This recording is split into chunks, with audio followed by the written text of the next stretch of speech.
Bueno, entonces esta es la última clase de este tema de galaxias y cosmología. Así que la idea es que vamos a tomar pues lo que estábamos viendo en la última clase sobre las galaxias y cómo utilizarlas para estudiar la distribución de materia en el universo a gran escala y la evolución propiamente del universo. Y vamos a hablar sobre eso hoy, lo que sabemos combinado a partir de distintas fuentes, distintos observables, y cómo uniendo eso con la teoría y las leyes de la física, podemos aplicarlas para estudiar ahora la evolución del universo como un todo. Entonces, en la clase pasada habíamos hablado de la ley de Hubble, en la que habíamos visto que la velocidad de recesión de galaxias como función de la distancia sigue una relación lineal, y habíamos visto que eso es evidencia de que el universo se está expandiendo.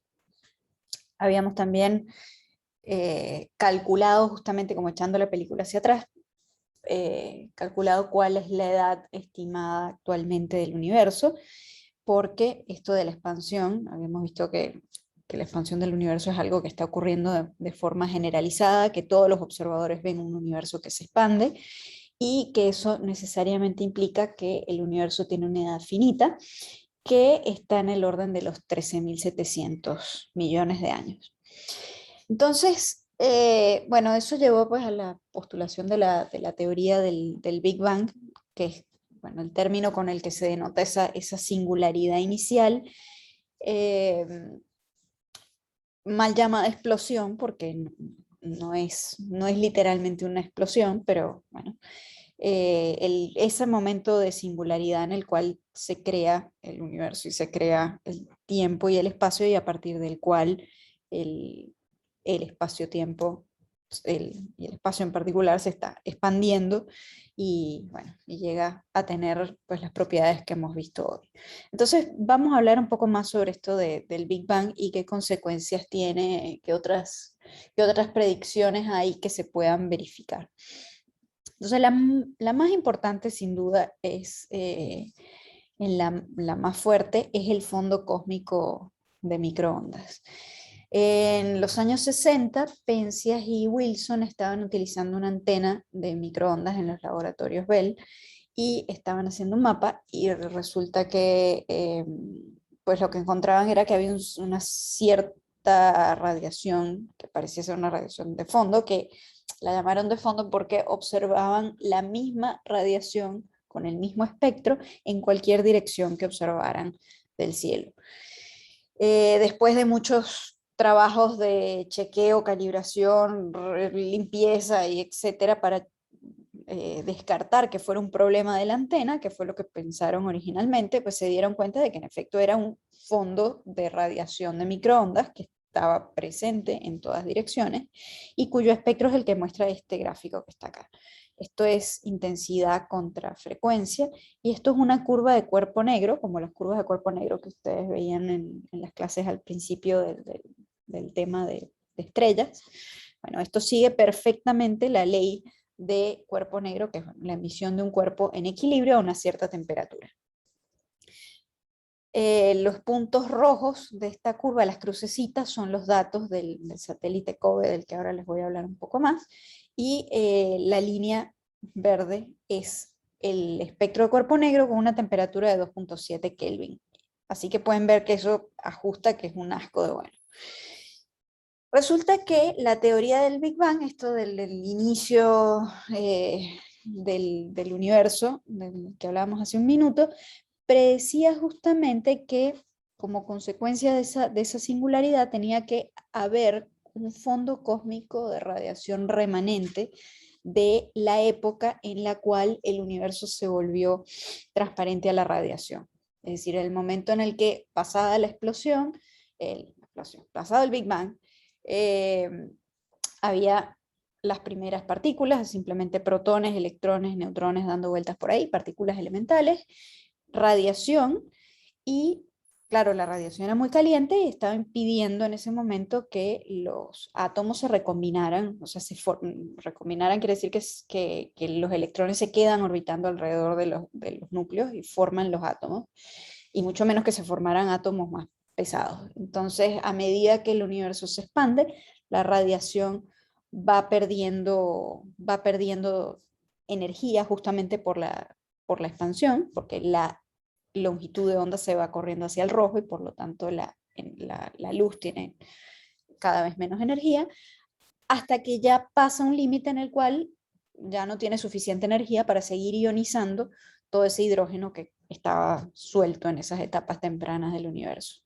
Entonces ese momento es el que llamamos el momento de recombinación, ahí es cuando se forman los primeros átomos de hidrógeno, porque los fotones del fondo cósmico dejan de tener la energía necesaria para ionizarlo. Y entonces pueden seguir libremente porque no están siendo absorbidos por el primer átomo de hidrógeno que se encuentran ahí mismo a la vuelta. Entonces, eso hace que, bueno, que en ese momento que llamamos de recombinación, pues el universo se vuelva transparente a la radiación y que nos pueda llegar a nosotros, a los telescopios hoy en día, corrida al rojo, bueno, lo que corresponde debido a la expansión del universo. Entonces, como han pasado los 13.000 millones de años en los cuales el universo se ha seguido expandiendo, la radiación ha seguido viéndose corrida al rojo debido a esa expansión, pues pasa de tener la temperatura de más de 10.000 Kelvin que tenía en ese momento, en el momento de la recombinación, a tener los poco menos de 3 Kelvin que observamos que tiene hoy. Entonces esto era algo que se había predicho por un lado y se observó por otro lado. De hecho esta gente no estaba buscando eso específicamente, y cuando se publicó, pues ellos cuando se iba a publicar se comunicaron con Robert Dicke, que trabajaba en esta parte teórica de este asunto, la predicción, y fue cuando se dieron cuenta de que se había observado algo que era una predicción de la teoría del Big Bang. Entonces, justamente esta radiación que ellos descubrieron en ese momento, es lo que hoy llamamos el fondo cósmico de microondas y es uno de los soportes importantes, junto con la ley de Hubble y el resto de lo que veremos hoy, que apuntala no solo la teoría del Big Bang, sino lo que se llama el modelo cosmológico de concordancia, que es el modelo que tenemos hoy de cómo se formó y cómo ha evolucionado el universo hasta hoy. Entonces la visión es más o menos así. Recuerdan que estamos hablando de que el Big Bang ocurrió a alto Z, ¿sí? Y hoy, el día de hoy es el universo actual, estamos en corrimiento al rojo cero. Entonces, bueno, en el momento del Big Bang no sabemos qué pasó exactamente, en el preciso momento en la singularidad no sabemos qué pasó, pero instantes después ya teníamos ese mar de radiación y de partículas elementales sueltas, o sea, protones, electrones y neutrones sueltos, como les decía antes. Aquí las lineecitas onduladas representan los fotones y los circulitos representan las partículas elementales. Y a medida que el universo se va expandiendo, pues los fotones muy calientes pues van perdiendo y perdiendo temperatura. A medida que van perdiendo temperatura se pueden empezar a formar los primeros átomos. También ocurre que esta parte la vieron con Gonzalo en la clase del origen de los elementos. Durante este periodo es cuando ocurre lo que llamamos la nucleosíntesis primordial, que es cuando se ocurre la fusión de hidrógeno en helio, y entonces se producen los primeros átomos, aparte de hidrógeno, se producen los primeros átomos de helio, particularmente de helio 4, que es el helio estable, y unas muy pequeñas trazas de litio y berilio. Pero todo eso ocurre muy rápido en los primeros 3 minutos después del Big Bang. De hecho, hay un libro muy famoso de Steven Weinberg en el que describe justamente eso, y se llama Los primeros 3 minutos.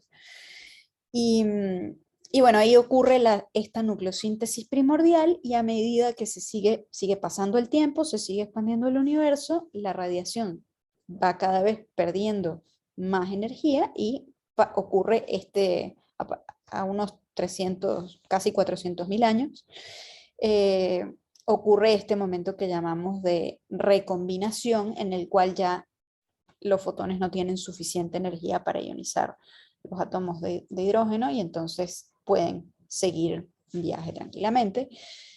Y bueno, luego sigue procediendo la expansión, se empiezan a formar las primeras nubes, se empiezan a formar las primeras estrellas, unos 300, a ver, 300.000 millones de años, no, 300.000 años, 300, o 300 millones de años es esto. Este 1000 sobra acá. Después lo corrijo, pero esto está mal. 300.000 millones de años no puede ser porque el universo tiene 17.000 millones de años. Así que estos son 300 millones de años.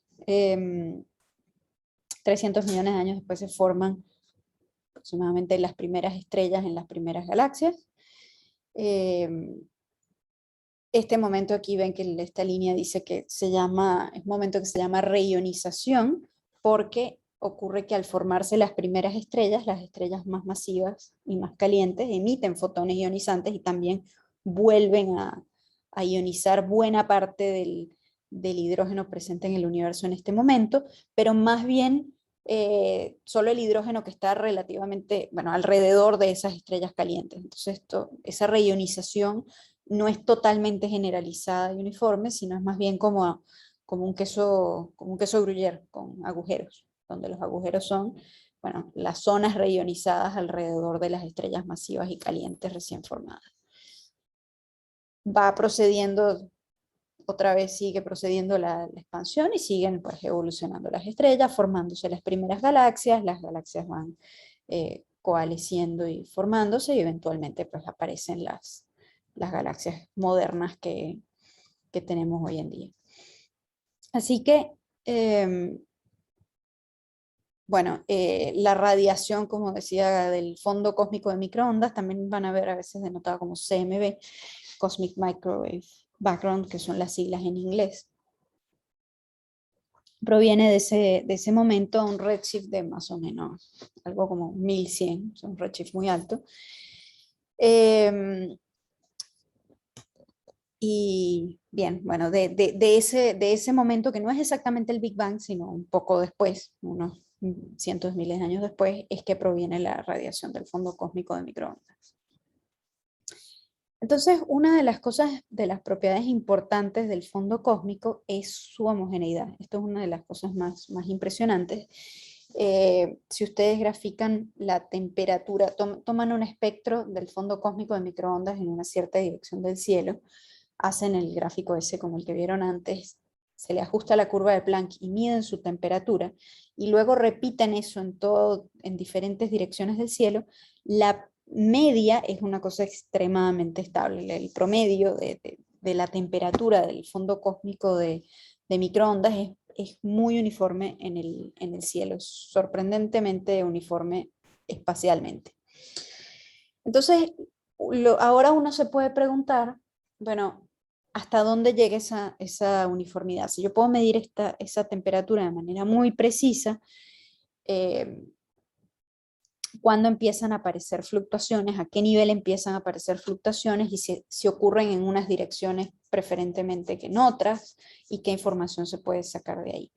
Entonces, eso es justamente lo que se ha hecho con los satélites microondas desde el primero del satélite COBE el satélite COBE en los años 90. Entonces, acá lo tenía en los años 90. Entonces, la idea es que lo que uno hace es que toma ese mapa, hace lo que dije antes, toma medidas del espectro de la radiación en diferentes direcciones. En cada dirección se mide la temperatura. A esto hay que restarle, si uno le resta el promedio, es cuando entonces puede empezar a ver las fluctuaciones. Entonces digamos que al mapa le resto la temperatura promedio de 2.728 Kelvin. Y entonces lo primero que uno ve es que hay dos zonas que son la zona caliente y la zona fría, que son lo que denotan estos colores rojos y azules, los que tienen temperatura por encima del promedio y por debajo del promedio. Esta, que se llama momento dipolar, o esta distribución dipolar, porque tiene dos zonas de variación de temperatura grande se debe simplemente a la dirección en la que la galaxia se está moviendo respecto al fondo cósmico de microondas. Es decir, si la galaxia se está moviendo en un sentido, pues los fotones que vienen así van a tener, los que vienen en el sentido contrario, pues van a estar corridos hacia el azul, sería este, esta dirección, mientras que los que van en la misma dirección en la que se mueve la galaxia van a estar corridos hacia el rojo. Entonces, a ver, ¿lo estoy diciendo bien? Sí, los que se acercan están corridos hacia el azul, los que se alejan están corridos hacia el rojo. Entonces, este momento dipolar no tiene ninguna información cosmológica, simplemente dirección del movimiento de la galaxia, se lo quitamos, y ahí es donde se empiezan a ver, ahora sí, las fluctuaciones del fondo cósmico de microondas. Otra cosa que hay que corregir en esto son las variaciones debidas a la emisión del polvo galáctico, que también emite en microondas. El polvo más frío de la galaxia, en el plano del disco de nuestra galaxia, también emiten en esas longitudes de onda, así que eso hay que corregirlo, y bueno, eso se hace también estudiando cómo es la emisión del polvo en otras regiones del espectro y luego quitando esa contribución en el rango de las microondas. Entonces lo que se observa cuando se estudian estas fluctuaciones de la temperatura del fondo cósmico de microondas, que son del orden de los microkelvin, del orden de las decenas de microkelvin.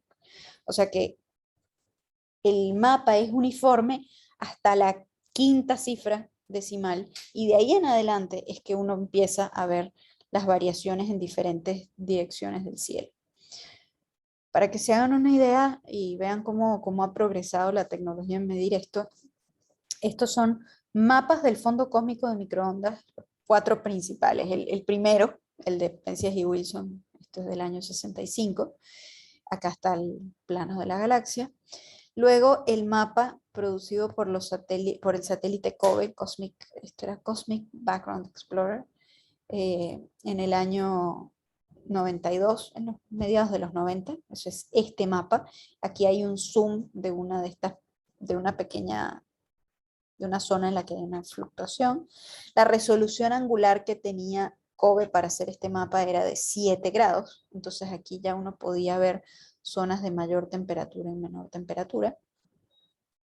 Luego vino a mediados del 2000 la sonda WMAP, el Wilkinson Microwave Anisotropy Probe, que tenía una resolución casi 10 veces mayor, o sea, de una resolución de medio grado, y podía medir cosas mucho más, con mayor sensibilidad que COBE. Entonces ya uno empieza a ver que estas manchas grandes en realidad son manchas más pequeñitas. Y lo último es el mapa del satélite Planck, que tiene una resolución aún mejor que la de WMAP de 0.16 grados de resolución. Y esto es de mediados del 2000, en la década de los 10, ¿no? 2013 por ahí. Entonces este es el mapa del satélite Planck. Otra vez, rojo quiere decir más caliente que la media y azul quiere decir más frío que la media. Este es el mapa de Planck, y aquí tienen la escala de a qué variación de temperatura en microkelvin corresponde cada color. Entonces las variaciones más grandes son del orden de 300 microkelvin, pero la mayoría están del orden de las decenas de los microkelvin. Entonces realmente el fondo cósmico de microondas es extremadamente uniforme. Pero bueno, la pregunta es qué información se puede sacar de estas fluctuaciones del fondo cósmico. ¿Por qué medir estas fluctuaciones del fondo cósmico con tanta resolución? Entonces resulta que, bueno, acá hay varias razones que vamos a ir viendo en la clase de hoy. Una de las cosas interesantes es que se estima que las fluctuaciones del fondo cósmico de microondas son como la causa de la estructura a gran escala, o sea, las semillas de la estructura a gran escala. Por efecto de la misma gravedad, cuando uno tiene una distribución, una cierta densidad de materia, pues donde haya un poquito más de materia que que la media, pues va a haber más atracción gravitatoria y se va a tender a acumular materia en esos, llamémoslo, pozos de potencial o zonas de mayor densidad. Pero si el universo es muy homogéneo, si fuera perfectamente homogéneo, entonces no habría zonas de mayor densidad en las que eso ocurriría. Sería todo tan perfectamente homogéneo que si no hay alguna fluctuación, esos, como que el sistema no empezaría a tender a acumularse en ciertos sitios y producir zonas de mayor densidad, como los filamentos que habíamos visto aquí en los mapas de estructura a gran escala, y zonas de menor densidad. Entonces tiene que haber una especie de semillas que son esas fluctuaciones, y justamente son las fluctuaciones del fondo cósmico de microondas, que lo que nos están mostrando es, bueno, zonas en las cuales la densidad de materia era un poquito mayor, y entonces la temperatura del fondo cósmico de microondas se ve, por ejemplo, se ve menor porque la longitud de onda está ligeramente corrida al rojo, porque otra vez por efectos relativistas, ahora los fotones que están en esas zonas de mayor densidad no solo experimentan el corrimiento al rojo debido a la expansión, sino un mini corrimiento al rojo debido a que tienen que salir del pozo de potencial de esa acumulación de materia. Entonces, esto es como otro efecto relacionado a lo que veíamos de los lentes gravitacionales, en los cuales los lentes gravitacionales no solo se desvía la luz, sino también la luz que proviene de una zona de mayor potencial gravitatorio se ve corrida al rojo por efecto de la deformación del espacio-tiempo debida a la lente gravitacional. Entonces, la idea a llevarse acá es concentraciones de materia afectan la longitud de onda de los fotones del fondo cósmico de microondas. Entonces, donde hay más concentración de materia, esto va a estar más corrido al rojo, y donde hay menos, esto va a estar más corrido al azul. Entonces la idea es que si yo distribuyo los átomos iniciales de esas etapas tempranas del universo que veíamos después del Big Bang, con una densidad de materia que esté dada por este mapa de fluctuaciones del fondo cósmico de microondas, y yo empiezo a simular, es decir, empiezo a tratar de ver cómo procede, qué pasa con la materia a medida que el universo se expande, pero también que está actuando la fuerza de gravedad entre las partículas, lo que se obtiene es que justamente esto evoluciona formando estas estructuras filamentarias en las que se forman las galaxias y los cúmulos de galaxias que vemos hoy en día. Y eso se hace, hay unas, bueno, se llaman simulaciones cosmológicas. Se estudia hoy en día con estas grandísimas simulaciones cosmológicas que llevan años de tiempo de cómputo en CPU. Se utilizan computadoras muy grandes que se dejan corriendo por mucho tiempo haciendo estas simulaciones. De las primeras que se hicieron fueron estas simulaciones cosmológicas ya grandes, la simulación del milenio, y hay otras más recientes como Illustris y muchas más. Y entonces la idea es que estos pues pone los distintos ingredientes del universo, y eso simula su evolución desde el Big Bang hasta ahora. Entonces uno empieza con una etapa temprana del universo como esta, en las cuales pone la materia bariónica y la materia oscura también, con una distribución dada por las fluctuaciones del fondo cósmico de microondas. Esto sería como un cuadro inicial de la simulación, y luego uno empieza a calcular pues cómo se va a mover cada punto debido a la acción de las fuerzas que siente cada punto, y que son debidas a todo el material que está en el universo en ese momento y las distancias a las que se encuentra de cada punto. Entonces son simulaciones extremadamente costosas, pero se pueden hacer y cada vez son más sofisticadas, y entonces lo que se ve es cómo va cambiando la densidad del universo y la materia se va como organizando en estos filamentos, ¿sí? Estos son cúmulos de galaxias, y ahora uno va haciendo como zoom, y aquí va el cúmulo con las diferentes galaxias, y esto sería un halo con un montón, una galaxia grande con un montón de galaxitas alrededor. Esto que están viendo ustedes aquí sería la distribución de la materia oscura en el universo, pero hoy en día también se hacen simulaciones de este tipo que no solo tienen la materia oscura, sino también incorporan la materia bariónica y los procesos propios de la materia bariónica. La materia oscura, la ventaja que tiene, aunque no sabemos qué es lo que es que solo interactúa gravitatoriamente. Entonces, por eso hacer este tipo de simulaciones cosmológicas, lo primero que se hizo fue hacerlas solo de materia oscura, suponiendo que la gravedad, que la materia bariónica iba a, donde hubiera más materia oscura también iba a haber más materia bariónica. Pero hoy en día se hacen simulaciones que no solo toman en cuenta la materia oscura, sino también los procesos de la materia bariónica, la radiación, el feedback, es decir, que las estrellas explotan y entonces envían ondas de choque en el gas que disparan la formación estelar, que se pierde gas por choques entre las galaxias y todo ese tipo de cosas. Cecilia. Sí. A ver, se fue muy rápido. Acá lo que concluyeron es que el universo tomó forma filamentosa, la materia tomó forma filamentosa debido a la gravedad. Pero las microondas, ¿cómo jugaron el papel acá? No, simplemente decimos que por ahí, porque son absorbidas las microondas. No, a ver, lo que nos está diciendo el mapa de las fluctuaciones del fondo de microondas es cómo era la distribución de materia en el momento de la reionización. Entonces, esto te dice que realmente la materia estaba distribuida muy homogéneamente, con pequeñas fluctuaciones, y los puntos donde esto tiene una temperatura un poquito mayor, donde tiene una temperatura un poquito menor, perdón, son los puntos donde había mayor densidad de materia. Eso es todo.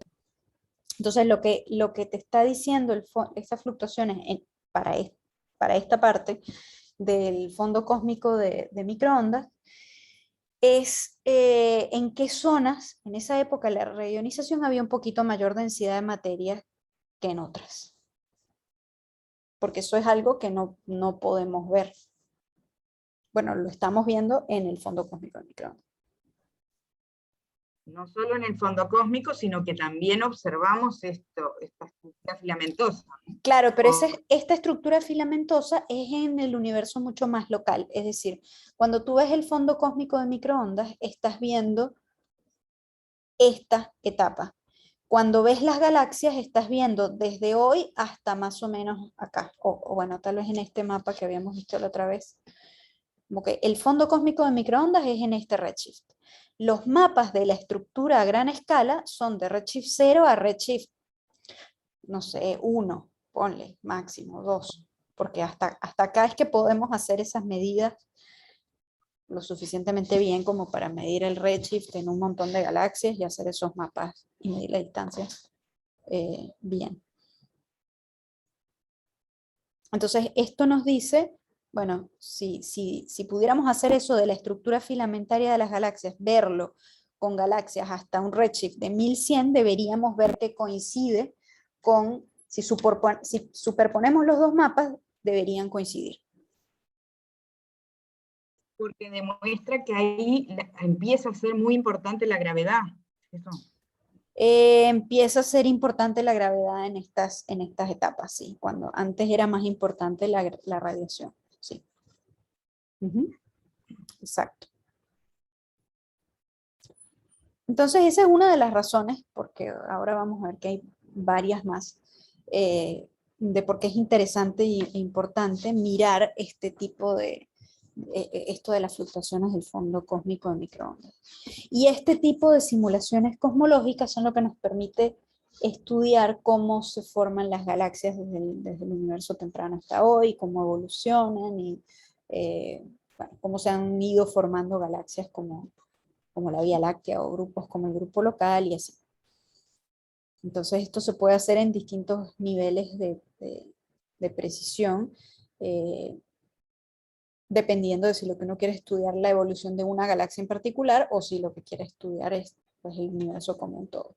Esta imagen es particularmente la simulación del milenio, que buscaba estudiar la formación de estructura a gran escala. Porque la idea es que nosotros aquí lo estamos viendo a ojo nada más y decimos, ah, mira, si estos filamentos se parecen a esto, pero esto se estudia de forma cuantitativa, entonces uno puede ver, dependiendo de qué propiedades le pones al universo, de qué tan rápido lo haces expandirse, si la expansión es constante o es acelerada y todo lo demás, las propiedades de esa red son diferentes. Entonces, de repente la red se hace con una trama más cerrada o con una trama más abierta, para ponerlo así. Entonces, como que las escalas características de la red, pues dependen de cómo ha sido la evolución del universo. Y eso se puede estudiar de forma muy sofisticada con estadísticas de este tipo de datos. Entonces, para poder estudiar esto, pues nosotros, y poder hacer bien esas simulaciones y comparar con lo que observamos hoy en día en las galaxias y entender cómo se formó la Vía Láctea, cómo se formaron otras galaxias, y las galaxias en general, necesitamos saber, por eso que decía de que las propiedades de estas estructuras son diferentes dependiendo de cómo evoluciona el universo, pues necesitamos un modelo de evolución del universo. O sea, necesitamos saber cómo era en la etapa inicial, cómo es la expansión, qué tan rápida es la expansión, si la expansión fue constante o no, y cuáles son los ingredientes que hay en el universo. Si hay materia, hay radiación, en qué etapas es más importante la radiación, en qué etapas es más importante la materia, y si hay más cosas que haga falta meter ahí. Entonces, para poder hacer esto, lo primero que necesitamos es plantear, bueno, una serie de principios que nos permitan describir, o sea, plantear un modelo cosmológico. O sea, plantear un modelo que nos diga cómo ha evolucionado el universo. Entonces, los tres principios básicos que necesitamos son los siguientes. Primero, la universalidad de las leyes físicas, que es decir que las leyes físicas se cumplen por igual en todo el universo y en todo instante de tiempo. Es decir, que la gravitación tiene la forma que conocemos de la ley de gravitación universal y el electromagnetismo también y tal. Entonces, eso es básico. Luego, es que sin eso no se puede hacer absolutamente ninguna cuenta. Luego necesitamos otros dos principios que son los de isotropía y homogeneidad. Entonces, isotropía quiere decir que estadísticamente, a escalas lo suficientemente grandes, el universo luce igual en todas direcciones. Si yo miro en una dirección, es en promedio igual que en otra dirección, que no hay direcciones preferenciales en el universo. Eso es isotropía. Y luego tenemos el principio de homogeneidad, que dice estadísticamente el universo luce igual en todos los puntos. Y fíjense que no es lo mismo isotropía y homogeneidad. Acá hay dos ejemplos en estos circulitos, hay, bueno, tres ejemplos de un universo, por ejemplo, imagínense una distribución que es homogénea pero no isotrópica. Entonces, estas líneas, ¿sí? Representan una distribución que es homogénea porque si yo me paro en cualquier punto, pues voy a ver un conjunto de líneas con una cierta inclinación, y si me paro aquí, veo las líneas con la misma inclinación. Pero no es isotrópica porque si yo miro a lo largo de las líneas, pues estoy viendo líneas que son paralelas, y si veo en la dirección perpendicular, estoy viendo que las líneas son perpendiculares. O sea, hace una diferencia, lo que yo veo depende de en qué dirección lo miro. Entonces, este es un ejemplo de una distribución que es homogénea pero no es isotrópica. Una distribución al revés, que es isotrópica pero que no es homogénea, sería algo que tiene simetría radial, es decir, que en todas direcciones se ve igual. O sea, si yo tomo un cono acá, pues veo las mismas franjas que si tomo otro cono acá. Pero si me paro fuera del centro, claramente lo que yo voy a ver es completamente diferente a que si me paro en el centro. Entonces esto no es homogéneo, es isotrópico pero no es homogéneo. Algo que no sea trivialmente uniforme y que sea isotrópico y homogéneo sería algo como esto, ¿no? Distintas pelotitas de distintos tamaños, Y si yo veo en cualquier dirección, pues veo las pelotitas de distintos tamaños, y si me paro en cualquier punto, veo las pelotitas de distintos tamaños, y no hay ninguna correlación entre en qué dirección veo y los tamaños de las pelotitas, o entre qué punto me ubico y los tamaños de las pelotitas. Entonces esto sería un ejemplo. Y bueno, otro ejemplo es justamente el de la estructura a gran escala que estábamos viendo ahora. Noten que paro acá, ¿no? El universo es estadísticamente, isotropía quiere decir luz igual en todas direcciones, homogeneidad, luz igual en cada punto, y ya, porque lo siguiente que uno podría pensar es, bueno, yo también podría pedir que el universo sea igual en cada punto, en cada instante de tiempo, pero eso significa que no hay evolución. Eso era una teoría, es un modelo, es una de las posibilidades que el universo no evolucione y haya sido siempre igual. Se llama teoría del estado estable, propuesta por Fred Hoyle en los años, creo que entre los años 30, 40, después de que se observó la expansión del universo, a ver, no, bueno, de esa época, de los primeros modelos cosmológicos, no, antes. Entonces, la idea es que no podemos exigir que el universo sea igual en todos los instantes de tiempo, porque eso implicaría automáticamente que el universo no evolucione. ¿Sí? Uno puede llegar a esa conclusión, pero no puedes partir de eso, porque si partes de eso, entonces nunca vas a poder inferir si el universo evoluciona o no, porque estás poniéndolo de entrada. Bien, entonces la combinación de estos principios es lo que se conoce como el principio cosmológico, de que en promedio las propiedades, salvo irregularidades locales, o sea, una escala suficientemente grande, el universo luce igual visto desde cualquier punto y visto en cualquier dirección. Entonces, eso es apoyado por por las observaciones que veíamos ahora justamente de la estructura a gran escala, que pues creo que pueden ver de los ejemplos que teníamos antes, que es un caso de isotropía y homogeneidad. O sea, en cualquier dirección que vea, yo veo filamentos y veo voids, y si me paro en cualquier punto, veo filamentos y veo voids, pero no hay una dirección preferencial en la que estén orientados, o no hay ni hay un punto que sea el centro de las cosas.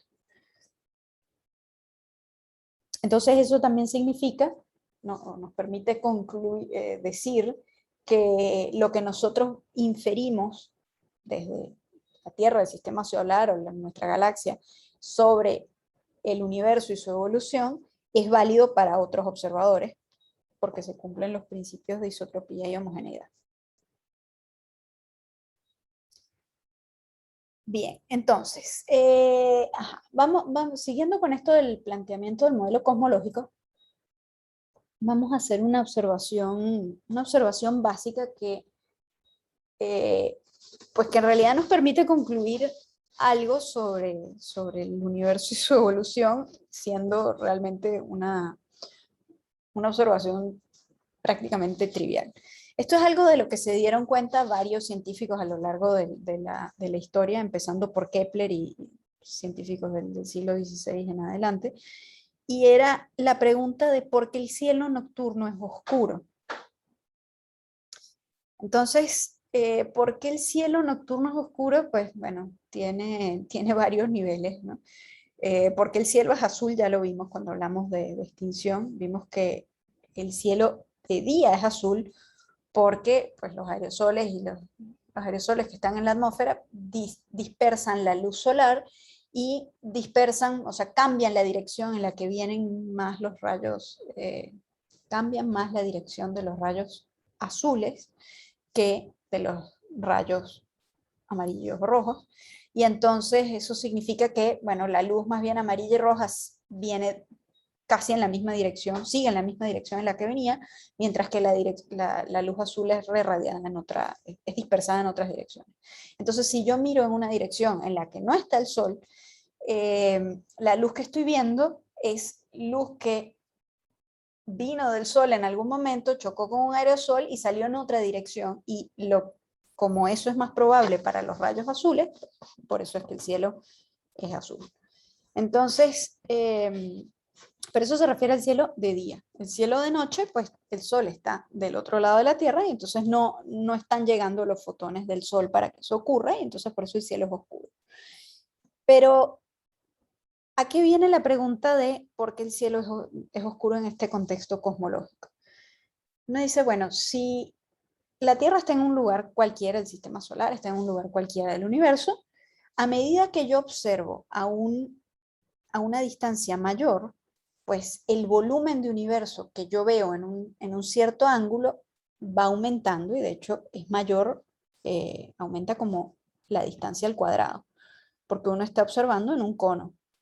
¿Sí? Si yo estoy observando un cierto, no sé, un grado cuadrado un grado de radio, pues todos los objetos que estén a diferentes distancias, pero que estén dentro de este cono, van a estar contribuyendo a la luz, o sea, toda la luz de todos estos objetos que están en este cono se va a sumar y yo la voy a ver como que viene de la misma dirección.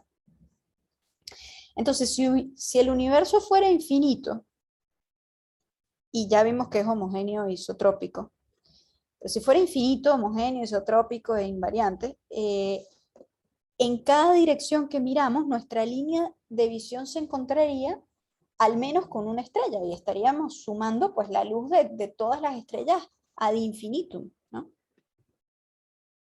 Porque si es infinito, pues siempre por pequeño que sea, por bien definida que esté mi línea de visión y por pequeño que sea este cono, alguna estrella, alguna galaxia, algún cúmulo de galaxias me voy a encontrar y la luz me va a llegar. Entonces, ¿por qué la luz de las estrellas no hace que el cielo nocturno sea totalmente brillante? Entonces, esto hay dos formas de solucionarlo. Decir, bueno, o el universo es finito y no hay infinitos objetos y en algún momento se acaban, y entonces por eso, digamos que si es finito es pues, como que fueran este cuadrado donde hay estrellitas, ya. Entonces, si yo justo no le invoco a una estrella, pues en esa línea de visión es oscuro. O que el universo tuviera una edad finita. Y entonces sí, puede haber infinitos objetos y si yo tuviera tiempo infinito, eventualmente me va a llegar la luz, pero como el universo no ha existido por un tiempo finito, los objetos que están más allá de una cierta distancia, pues la luz que ha salido de esos objetos no ha tenido tiempo para llegar hasta nosotros, porque la luz viaja a una velocidad finita. Entonces, hay estas dos maneras de solucionarlo. Ahora, nosotros ya sabemos que esto segundo es exactamente el caso, porque vimos que la ley de Hubble implica, la ley de Hubble, y por lo que revela la expansión del universo, implica que el universo nació en algún momento y que, o sea, que ha existido por un tiempo finito y que de hecho calculamos su edad. Entonces, el universo ha existido por una edad finita. Entonces, la luz de las estrellas o galaxias que puedan estarse a una distancia arbitrariamente grande, no ha tenido tiempo para llegar si las estrellas están más allá del horizonte observable que representa eh, pues la distancia que puede recorrer la luz a la velocidad de la luz en la edad del universo, que son 13.700 millones de años. Entonces, de hecho, yo no necesito invocar que el universo sea finito. Vamos a ver después que no tiene que serlo, no lo es. En principio no lo es. Y que el hecho de que uno vea el cielo nocturno oscuro, pues nos está diciendo algo sobre el universo. Nos está diciendo o que es finito o que tiene una edad finita, pero cuando lo juntamos con la observación de la ley de Hubble, pues en efecto el universo tiene una edad finita, no ha existido por siempre. Y entonces por eso el cielo nocturno es oscuro. No tiene... ¿Perdón? ¿Por qué no está tapizado con todas las estrellas en ese cono? Eso es lo que decís, ¿no? Exactamente, claro, exacto. Sí. Y eso es porque algunas estrellas ya murieron y hoy no las vemos, ¿es eso? Bueno. quitando eso que también es parte, pero no es la parte más importante, incluso tomando en cuenta el hecho de que hay estrellas que han muerto, tu línea de visión siempre se toparía con alguna estrella que todavía está viva, porque la mayor parte de las estrellas del universo son estrellas de baja masa, que viven infinito tiempo. Y además no tienes que pensar en las estrellas individuales, puedes pensar en la galaxia como un todo, y entonces, bueno, un conjunto brilla más como conjunto de galaxias, como conjunto de estrellas, o un cúmulo de galaxias también. El punto acá es, si suponte que la última línea roja es mi horizonte de universo observable, ¿sí? Es a 13.700 millones de años, la luz recorre esta distancia. Las estrellas que están por fuera de este círculo, o galaxias que están por fuera de este círculo, emitieron la luz, pero su luz no me ha llegado. Entonces yo no la veo. Si la luz no ha llegado, no la veo. Las que están justo por fuera, acá, la luz se quedó un poquito antes. No es que se quedó, es que está viajando. No ha llegado hasta nosotros porque la edad del universo es finita. Eso es justo lo que me cuesta entender desde la primera clase, de la primera clase que dio Tabaré. Eso es porque existen estrellas que explotaron hacia todas las direcciones, es eso. Y nosotros, No que explotaron. Las estrellas radian en todas direcciones. y nosotros no podemos ver todo eso. No, porque lo que tú ves son los rayos que vienen directo hacia ti. Si el rayo no viene directo hacia ti, sino que viene hacia otra dirección, tú no lo ves. Pero lo que yo estoy diciendo es, si tú tienes, como en este caso, la Tierra y tienes, bueno, infinitas estrellas, supongamos que, a ver, la distancia que puede, recuerden que aquí la clave es, la luz no viaja a distancia, a velocidad infinita. La luz se tarda un tiempo en viajar, recorre 300.000 kilómetros en un segundo. Es una velocidad muy grande, pero es finita, no es infinita. Si yo prendo un bombillo a una cierta distancia, la luz no me llega instantáneamente. Entonces, las estrellas que están dentro de este círculo más externo rojo, o galaxias si quieren, son las que, dada la edad del universo, yo puedo ver porque su luz ha tenido tiempo de viajar hasta nosotros. No es que la luz la hayan emitido para que llegue a nosotros. Ellas están radiando en todas direcciones y en una de esas direcciones estamos nosotros. Y en todas las demás no estamos nosotros. ¿Me explico? Cecilia, suponete que encontramos una, que dentro de muchos años nos llega una luz, pero nos dice que esa luz tardó 15.000 millones de años en llegar. Y nosotros decimos que el universo tiene 13,6. ¿Cómo compagino eso? Eso sería un problema, eso no podría pasar. Eso no podría pasar. Pero eso no pasa. Al menos nunca se ha observado, porque todas las cosas, a ver, medir la edad de algo es extremadamente difícil, pero se puede, para algunas cosas se puede. Por ejemplo, para las galaxias, para los cúmulos globulares, para, bueno, los cúmulos estelares en general, para ciertos tipos de estrellas se puede. Todas las cosas de las que se le ha podido medir la edad no tienen poblaciones, o sea, no tienen edades que sean mayores que la edad del universo. Sí, eso es cierto. ¿Cómo es que decís que la luz de estas todavía no nos llegó? Y cuando nos llegue, ¿qué es lo que nos va a dar? Cuando nos llegue habrá, no, cuando todavía no nos llegó porque no, el universo no ha existido lo suficiente para que la luz haya recorrido toda esa distancia en el tiempo que ha tenido para recorrerla, que es la edad del universo. Nunca más la vamos a ver entonces. Bueno, nosotros seguramente no, pero, es decir,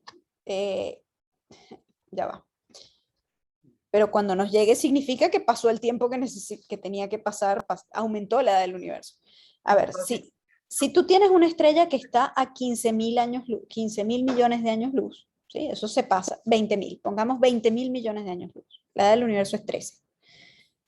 Bueno, yo hoy esa galaxia hoy no la veo, porque no la puedo ver. No sé que existe, ni idea que está ahí porque la luz se va a llevar 20.000 millones de años en llegar hasta nosotros. Entonces, la edad del universo es sumándole la de hoy. Claro, dentro de 20.000 millones de años, los astrónomos, dentro de 7, perdón, cuando sume 20, dentro de 7.000 millones de años, los astrónomos van a poder ver esa galaxia ahí y no hay ningún problema. Todo depende de la tecnología, ¿no? Ah, De los claro, instrumentos. claro, además va a depender de los instrumentos, sí, sí, sí, claro, sí.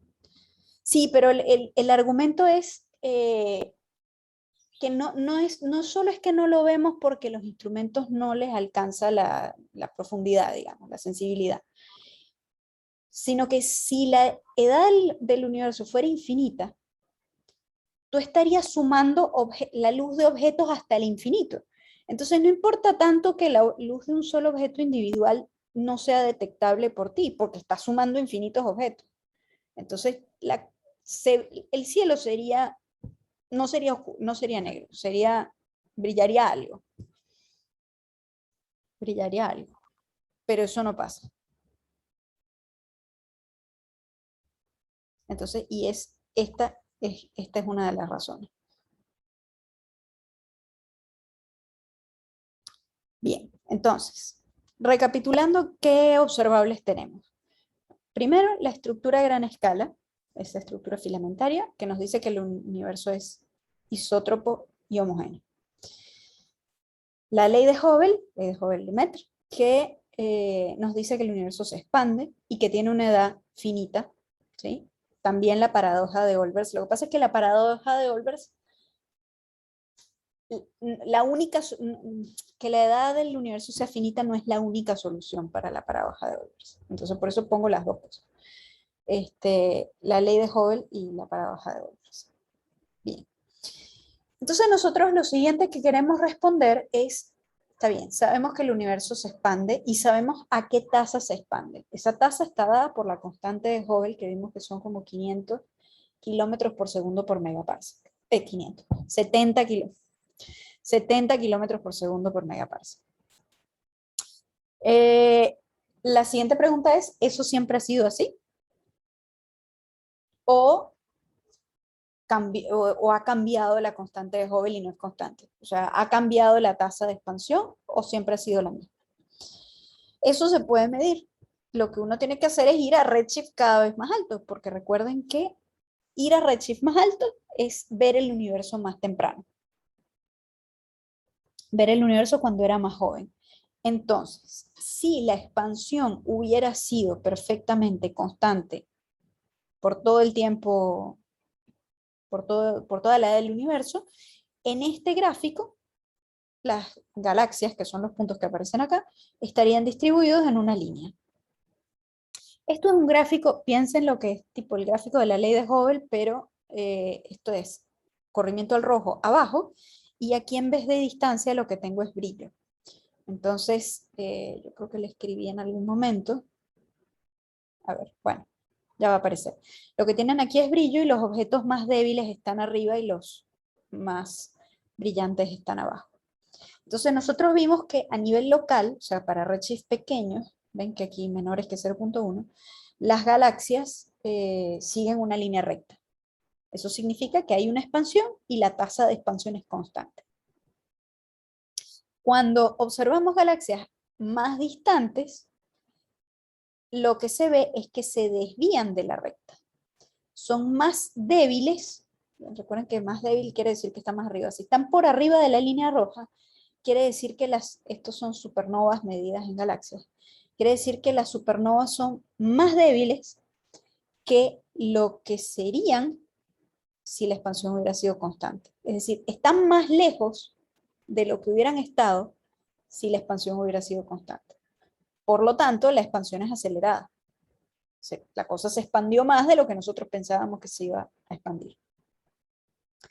Entonces, estas observaciones son de hecho de uno de los dos proyectos que se llevaron el Nobel del año 2011, Estas de aquí son del Supernova Cosmology Project, y ese año Perlmutter, Rees y Schmidt se ganaron el premio Nobel justamente por el descubrimiento de que la expansión del universo es acelerada, y eso lo pudieron hacer gracias a las medidas de distancia de las galaxias más lejanas hechas con supernovas.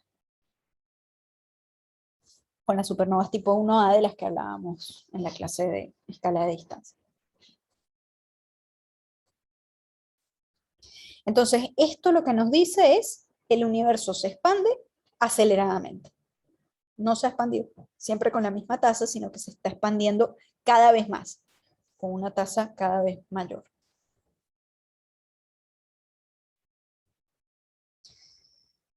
Bien, entonces, ¿ahora qué es lo que queremos hacer? Bueno, nosotros lo que queremos es, en última instancia, es un modelo cosmológico, así fue como lo llamamos, ¿no? Queremos aplicar las leyes de la física al universo como un todo y obtener una ecuación que nos describa cómo cambia la expansión del universo con el tiempo. Ah, esto se me escapó. Ustedes no vieron esto. Ustedes no vieron estas ecuaciones. Vamos a quitarlas porque no puedo salir de aquí. Ahí va. Estas ecuaciones no van. Bien. Entonces, lo que uno hace para, lo que hace la gente que hace cosmología, para modelar el universo, es escribir, es una ecuación, se llama ecuación de movimiento, la ecuación de Newton, F igual M por A. Uno normalmente lo que hace es que la aplica al objeto que uno está estudiando. Entonces, típico problema de física 1 es un bloquecito que cae por un plano inclinado, o un bloque y una polea, y uno escribe la ecuación, y con eso escribe las fuerzas que actúan sobre el cuerpo, obtiene la aceleración, y luego, pues, siguiendo un proceso matemático, de la aceleración pasa a la velocidad, y de la velocidad pasa a la posición como función del tiempo. Cuando uno hace eso y se lo aplica al universo, entonces puede obtener lo que se llama una ecuación de movimiento para el universo, y el objeto al que uno le aplica la ecuación que uno utiliza para describir el universo es el factor de escala, que es una cantidad que nos dice cómo procede la expansión. No es directamente la distancia entre objetos, porque la distancia entre objetos, piensen que si yo tengo acá, imagínense que esto es el espacio hoy, y esto fue el espacio hace un tiempo. Entonces, bueno, en este tiempo yo tengo dos objetos, una galaxia y otra galaxia. La distancia entre estos dos tiene como dos componentes. Uno que es la distancia que se llama propia, la distancia a la que están en el mismo momento. Y si yo dejo pasar el tiempo, entonces sería la distancia de este objeto a este otro, también tiene como un factor temporal, que es el que da cuenta de la expansión. Yo quiero desacoplar eso porque no me interesa tanto a qué distancia está una galaxia de otra. Lo que me interesa es cómo creció el espacio entre un tiempo y el otro. Y eso es lo que describe el factor de escala. ¿Sí? Entonces, toda esta parte yo se las cuento, pero no puedo mostrar nada sin usar ecuaciones, pero se puede hacer incluso con física newtoniana, y es una cosa bien bonita que vemos en astronomía. Entonces, lo que uno hace es eso, aplicar las leyes de la física al universo como un todo y escribir esas ecuaciones de movimiento para el factor de escala. Las ecuaciones que se obtienen, o la ecuación que se obtiene, se llama ecuación de Friedman, y no la voy a mostrar, tiene diferentes términos dependiendo de qué ingredientes meto yo en el universo. Así como cuando yo tengo un problema típico de física 1, digo, los que hayan visto física 1, o de liceo, porque uno resuelve esas cosas en el liceo, por ejemplo, que tienen un bloquecito, y entonces el bloquecito se desliza por un plano inclinado, y yo quiero saber, qué sé yo, cuánto tiempo se tarda en caer, o con qué velocidad llega al piso. Pues yo tengo varios ingredientes que yo puedo poner en ese problema y que van a cambiar la respuesta. Yo puedo ponerle fricción, puedo poner la gravedad, por supuesto, ¿no? La gravedad en el bloquecito, pero también le puedo poner una fricción, una fuerza de roce, que va a hacer que esto vaya más lento. También le puedo poner una forma al bloquecito y hacer que gire, eso también va a cambiar la respuesta, porque ahora hay parte de la energía se van a hacer girar el bloquecito.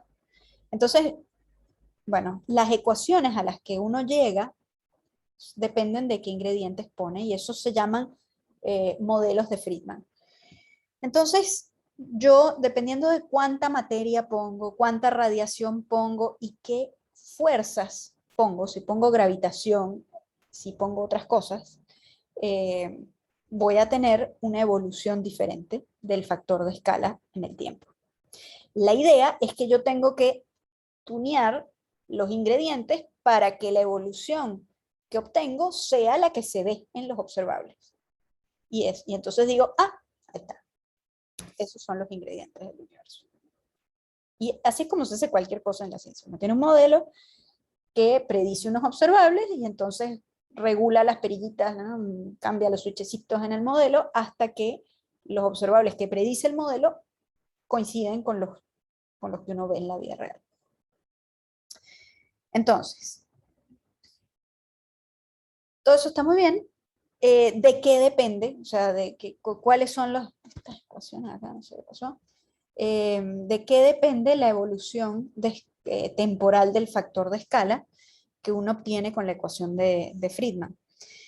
Entonces, a grandes rasgos depende de dos cosas. Depende de los ingredientes, que fue lo que dije antes, de si pongo materia en el universo, si pongo materia quiere decir si pongo gravitación, y si pongo otras cosas en el universo, que ya vamos a ver qué puede ser. Y también depende de la geometría del universo. Es decir, esto de la geometría quiere decir de cómo se miden las distancias en el universo. Si yo tengo para un cierto instante de tiempo, ¿cómo se miden? Bueno, acá estaba el dibujito, ¿no? ¿Cómo se mide la distancia entre una galaxia y otra conforme pasa el tiempo? Va a depender de la geometría del universo. Entonces, también, sin entrar en ecuaciones, hay una constante que se utiliza para describir las distintas geometrías posibles del espacio, que es la constante de curvatura del universo. Se llama la constante K. Entonces, si K es igual a 0, el espacio es plano, o también lo que se llama euclídeo. ¿Qué significa eso? Bueno, esto significa que el espacio no tiene curvatura, por eso se llama espacio plano, y que líneas rectas se van a mantener rectas siempre. En términos de cosas que ustedes conocen, significa que las distancias, la hipotenusa de un triángulo cumple el teorema de Pitágoras. Cumple a cuadrado más b cuadrado es c cuadrado. Ya está. Muy fácil. Esto es lo que ustedes conocen. Luego, uno puede hacer geometría. Este campo que se llama geometría diferencial, o sea, hacer geometría pero en superficies que no sean planas y las cosas se vuelven mucho más complicadas. Por ejemplo, si uno tiene un espacio con un K mayor que 0, con una curvatura positiva, eso se llama un espacio cerrado. Un ejemplo es la superficie de una esfera. Estoy haciendo todos símiles 2D, ahora ustedes imagínense que esto hay que llevarlo en abstracto y sin poderlo dibujar a 3D. Pero imagínense que el símil 2D es que ahora si yo quisiera calcular la hipotenusa de un triángulo cuyos lados están en la superficie de una esfera, no es a cuadrado más b cuadrado igual c cuadrado. Es una cuenta más complicada que depende de los ángulos estos que están acá. Y de los mismos tamaños de los lados. Cosa que no pasa en un espacio plano, donde simplemente es Pitágoras y ya. Un espacio de curvatura positiva es un universo que se llama cerrado porque puede tener un volumen finito sin tener borde. Esa es una posibilidad. El universo podría ser así, o podría tener esta otra geometría, que es lo que se llama una curvatura negativa, o una geometría abierta, en la cual el volumen de universo es infinito, y el ejemplo es una silla de montar, por ejemplo. Entonces, acá lo mismo, ¿no? Si yo pongo un triángulo en esta superficie, entonces también, pues esa curvatura me dice cómo se escribe el teorema de Pitágoras en cada uno de los tres casos posibles. Curvatura positiva, como la esfera, negativa, como la silla de montar, o sin curvatura, que es el caso plano. La razón por la que estamos hablando de esto es que, como decía, la evolución del factor de escala, como tienen en el corazón el hecho de que el factor de escala sirve para medir distancias, pues cómo se escribe la medida de la distancia depende de esa curvatura del universo. Entonces por eso el dibujito de cómo se relacionan este de G con este de S, que es la distancia a tiempo constante. Entonces, por eso es importante, por eso la geometría del universo está vinculada con su evolución. Ajá, entonces nuestro universo podría ser cualquiera de estas tres cosas. Podría ser cualquiera de estas tres. Localmente, es decir, a distancias pequeñas, cualquier superficie se puede aproximar por un plano. Entonces ustedes dicen, bueno, pero yo sé, el teorema de Pitágoras funciona, o sea, yo voy y construyo algo y si tengo una escuadra y tal, y yo mido un triángulo y A cuadrado más B cuadrado más C cuadrado. Sí, pero cualquier superficie es localmente plana, es decir, ustedes pueden... después les pongo, se me olvidó hacer esto. Siempre que llego a este punto me acuerdo y después me olvido que lo tengo que hacer. Piensen, si han visto algunas fotos, por ejemplo, de la arquitectura de Gaudí en Barcelona. Piensen en la Sagrada Familia o piensen en el Parc Güell o cualquiera de las estructuras así, Gaudí que hacía todo cosas curvas, ese hombre no le gustaba nada plano. Todo curvo así perfecto. Si ustedes ven una foto con un close-up, van a ver que muchas de esas cosas están hechas, por ejemplo, con mosaicos de cerámica partidos. Un mosaico de cerámica es plano. Yo puedo hacer una superficie todo lo curva que yo quiera con pedacitos chiquitos que son planos. Entonces, el hecho de decir que el universo podría tener cualquiera de estas curvaturas no está reñido con la experiencia cotidiana que uno tiene de que el teorema de Pitágoras funciona. ¿Sí? Bueno, resulta que esto es algo que se puede medir. La idea es cómo es la curvatura, medir cómo es la geometría del universo a nivel global. Y eso es algo que se puede medir. Y justamente se mide con las fluctuaciones del fondo cósmico de microondas. ¿Por qué? Bueno, porque el tamaño característico de, como el radio, si quieren, promedio de las fluctuaciones de fondo cósmico de microondas, cuántas de esas fluctuaciones tienen un cierto tamaño, que es lo que estamos graficando acá, esto es cuántas de esas manchitas hay con un cierto tamaño angular, acá, el tamaño angular que dice aquí, 1 grado, 2.25 grados, muy grande, depende de la geometría del universo. Entonces, si el universo es plano, ¿por qué? Perdón, antes de llegar a si el universo es plano. Depende de la geometría del universo porque el tamaño de esas manchitas lo que nos dice es cuáles son las regiones que estaban en ese momento del universo causalmente conectadas. Es decir, que la luz había tenido tiempo de viajar y de interactuar en ese volumen del universo. Es decir, es la distancia que podía haber viajado un fotón cuando el universo tenía la edad que tenía en el momento de la recombinación. Entonces, eso se llama el horizonte. Y bueno, ese cuánto tamaño, pues es algo que depende de cuánto se había expandido el universo en ese momento. Así que eso también tiene que ver con la expansión. Pero bueno, entonces esto representa una especie, así como teníamos los estándares de luminosidad, que nos permitían comparar el brillo aparente con el brillo intrínseco y con eso sacar una distancia. Bueno, una regla estándar también nos permite medir cómo se ha expandido y cómo se ha achicado el universo a diferentes edades. Entonces, ese tamaño de las fluctuaciones del fondo cósmico de microondas define una regla estándar y entonces estudiando la distribución de tamaños de las fluctuaciones del fondo cósmico de microondas se puede medir la curvatura. Entonces, acá lo que importa saber es que si la curvatura es 0, este pico debía estar en 1 grado. Si la curvatura es mayor que 0, el pico debía estar, a valores más grandes, y si es menor que 0 debería estar a valores más pequeños. Entonces, la primera medida de las fluctuaciones del fondo cósmico de microondas que permitió determinar la curvatura del universo se hizo con el mapa ese que les mostré de WMAP. Esto lo publicaron en el año 2005 por ahí, cuando yo estaba empezando el doctorado. O sea, eso fue hace nada, eso fue hace 15 años.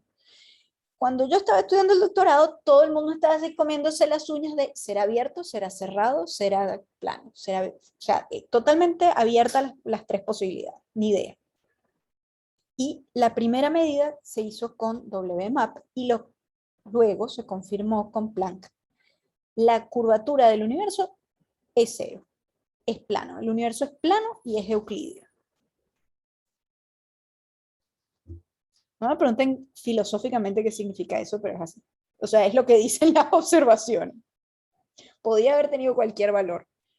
Es 0. La curvatura del universo es 0.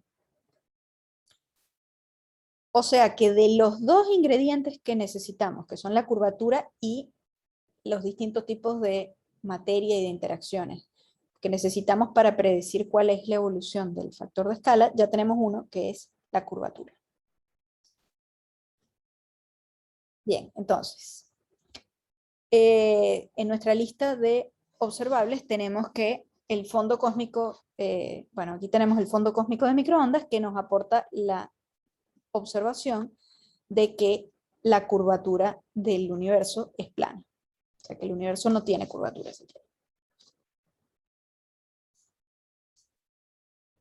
Ok. Todavía no he dicho en qué influye eso en la evolución del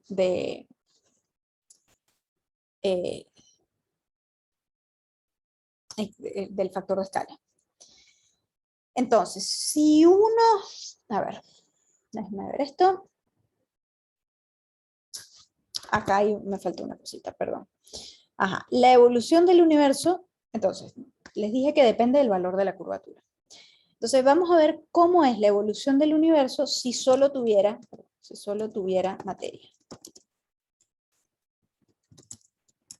O sea, gravitación normal, gravedad. En ese caso, a ver, la evolución del universo en general depende del valor de K, pero lo que pasa es lo siguiente, que si la curvatura es 0 y el universo solo tiene materia, o sea, esto es el modelo, ¿se acuerdan que les dije que uno escribe la ecuación de Friedman y dependiendo de los términos que le pone, obtiene diferentes modelos? Si yo solamente pongo en el universo lo que hay es gravedad, y radiación puede ser, pero gravedad.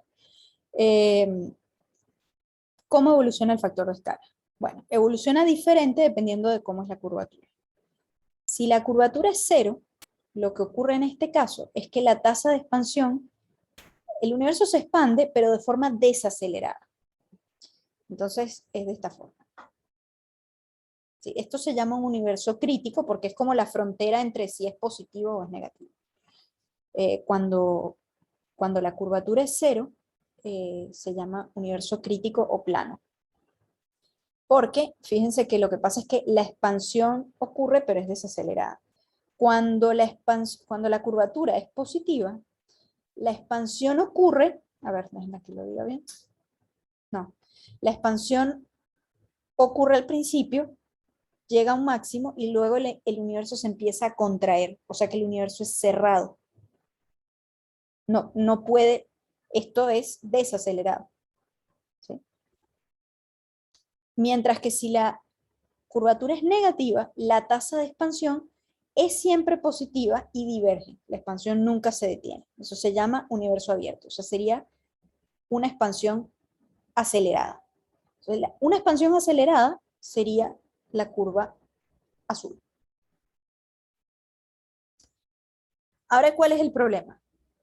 Lo que nos dice esto es que si en el universo hubiera solamente materia, yo no puedo tener una expansión acelerada y una curvatura plana a la vez.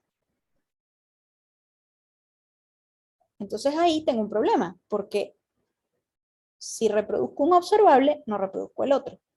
¿Cuáles son los dos observables? Ley de Hubble y el Supernova Cosmology Project nos dicen que la expansión es acelerada. WMAP nos dice que la curvatura es cero.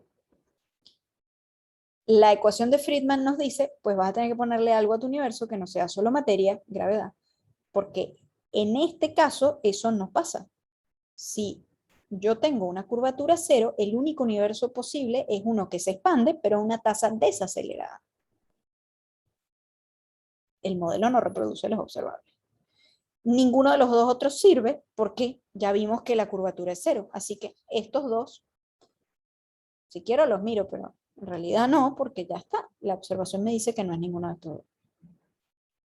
Entonces yo necesito que mi universo se expanda de forma acelerada, pero con curvatura cero.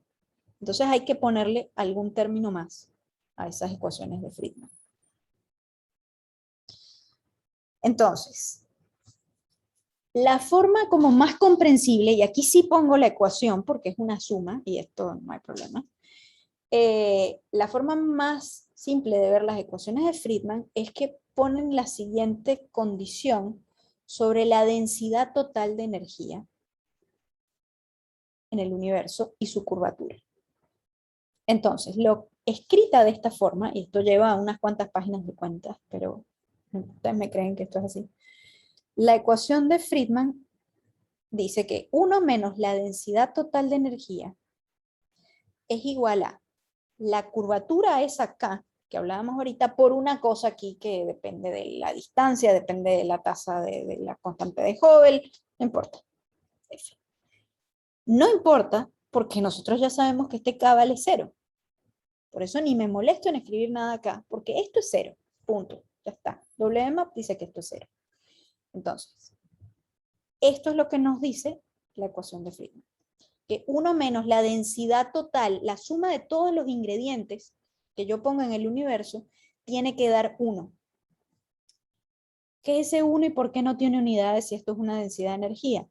Porque esto es una densidad relativa de energía, o sea, es densidad respecto de la del universo crítico.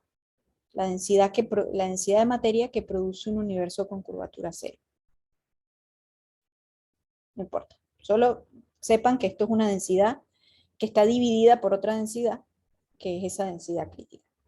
Entonces, por eso esto es una ecuación que, que no tiene unidades, que este este omega, es un numerito y no tiene unidades, porque es una cantidad relativa, es una cantidad porcentual. Entonces, lo que nos dice es toda la densidad de energía, la densidad total de energía tiene que, la suma de todos los términos que yo ponga en las densidades de energía en el universo, tiene que sumar 1. Y no puede sumar otra cosa. Si el universo fuera abierto, podría sumar otra cosa. Pero tiene que ser igual a la densidad crítica. Eso es lo que significa que esto de 1. Bien. Entonces, omega total es la suma de densidades de energía de los componentes del universo. Pero nosotros ya vimos que el universo, si solo tuviera materia, si yo solo pongo en mi ecuación de Friedman el término de gravitación universal, no funciona. Porque esto daría un número que no permite obtener una tasa de expansión como la que se observa en la ley de Hubble. Entonces hay que sumar otro término de manera de que, hay que poner otro término, de manera de que la suma siga dando 1, pero esto proviene de una interacción que no sabemos qué es, pero que es la responsable de acelerar la expansión. Si yo no lo pongo, vuelvo, insisto y lo repito, no importa, si yo no lo pongo como la curvatura del universo es cero, no puedo explicar las observaciones de las supernovas de que la expansión es acelerada. Y ese término es el que se llama el término de energía oscura, porque es un término que se pone en la ecuación, tú lo pones ahí, es una densidad de energía, es como si fuera el equivalente a algo que repele, pero no sabemos, no es ninguna de las interacciones básicas que se conocen. No es gravedad, no es fuerza fuerte, no es fuerza débil y no es electromagnetismo. Simplemente es algo que permite explicar la expansión de la supernova. La expansión que ve en la supernova. Entonces, ¿qué valores tienen ese? Esto se llama omega materia y omega lambda. Este lambda es la constante cosmológica. No les digo de dónde sale la constante, porque eso no hay manera de explicarlo si no es en la ecuación. O sea, sale de que uno pone un término que va con una constante que se llama lambda, y que si es cero, entonces este término no está. Entonces, la constante cosmológica y la energía oscura son lo mismo. La constante cosmológica es la forma de escribir el término de la energía oscura en las ecuaciones de Friedman. Simplemente. Pero cuando ustedes oigan hablar de constante cosmológica, eso se refiere a lo que también llamamos o conocemos como energía oscura. Entonces, ¿qué valores pueden tener omega materia y omega lambda? Bueno, cualquier valor entre 0 y 1, porque la suma tiene que dar 1, así que ninguno de los dos puede valer más que 1, solo pueden ser positivos, son reales y positivos. Entonces, entre 0 y 1. Y la suma tiene que dar 1. Entonces, para poder explicar la expansión, ahí uno tiene que empezar a combinar pues, las distintas evidencias observacionales que tenemos. Entonces, lo que se observa de las supernovas pone las siguientes restricciones en los valores de la densidad de materia, que es el eje X, y la densidad de energía oscura, que es el eje Y. Entonces, todos los valores que están dentro de la elipse azul son valores permitidos. Si yo me pongo aquí, bueno, tal que sumen 1, son valores permitidos, o que son consistentes, perdón, que son consistentes con las observaciones de las supernovas tipo 1A. Pero a eso le tengo que sumar la restricción de las fluctuaciones del fondo cósmico de microondas. Entonces eso pone otra serie de restricciones que va en otra dirección diferente, que es esta nubecita verde que está acá. Entonces lo del color más oscuro denota como la zona de mayor confiabilidad. Entonces, ¿cuál es la solución? Bueno, donde se intersecta esta nube azul con esta nube verde.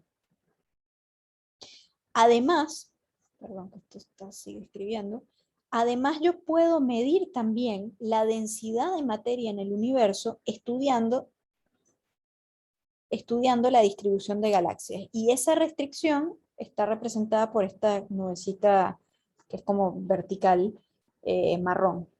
¿Sí? Esto proviene de medir la densidad de materia, o sea, qué volumen ocupan los cúmulos de galaxias. Entonces uno, bueno, mide cuánta masa hay, eso lo vimos la vez pasada, uno mide cuánta masa hay en los cúmulos de galaxias y mide qué tamaño tienen y eso te da una densidad de materia. Eso, por supuesto, lo único que te mide es la densidad de materia y no te dice nada sobre la densidad de energía oscura. Por eso esto es una franja casi vertical. Entonces, donde estas tres cosas se solapan, significa que son modelos que son capaces de explicar las tres observaciones a la vez. Eso es lo que determina lo que llamamos el modelo cosmológico de concordancia, que dice pues cuáles son los valores del omega materia y del omega de la energía oscura, densidad de energía oscura, que reproducen todas las observaciones, que reproducen el fondo cósmico de microondas, las supernovas tipo 1A y la densidad de materia en cúmulos de galaxias. Y eso nos da que la densidad de materia es del 30%. Recuerden que esto es, como es una cosa dividida entre otras, si me da 1 es que es el 100%. Entonces 0.3 quiere decir el 30% de la energía del universo está en forma de materia y el 70% está en forma de energía oscura. Entonces, si ustedes habían oído esto seguramente en algún artículo por ahí de divulgación del 70% del universo es una cosa de energía oscura que no tenemos ni idea de qué es, eso sale de aquí. Ven que tuvimos que hilar un montón de cosas para llegar ahí, ¿no? y de que esto no se basa en una sola observación, ni mucho menos, se basa en varias observaciones que son totalmente independientes. Todas estas tres son totalmente independientes.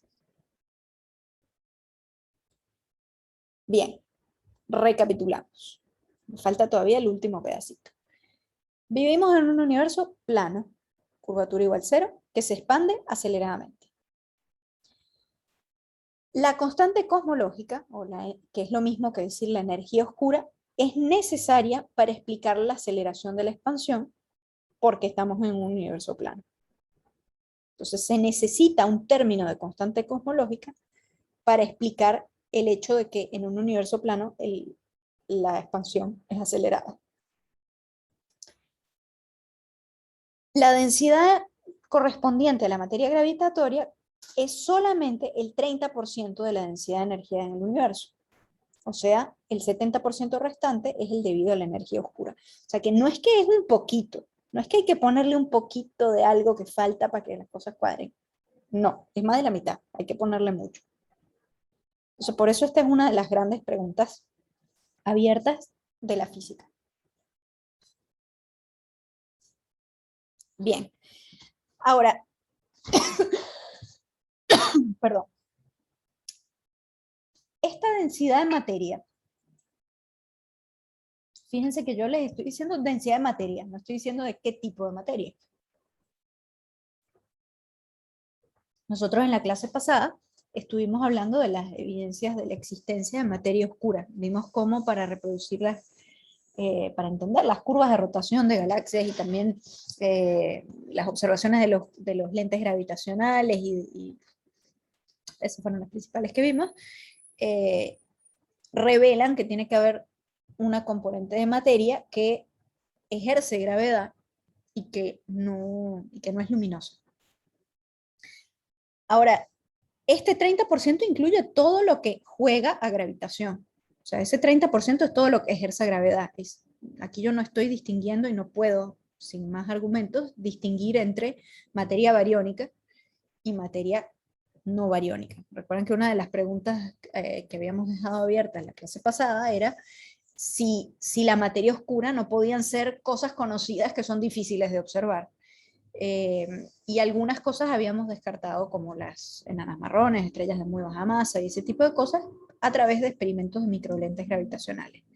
Pero hay una condición aún más fundamental, que es la que vemos ahorita, que nos va a decir que este 30% de materia está compuesto de dos componentes, que son la materia bariónica, que es la que entendemos, ¿sí? Los átomos que sabemos compuestos con la tabla periódica, y materia no bariónica, que es la que llamamos materia oscura.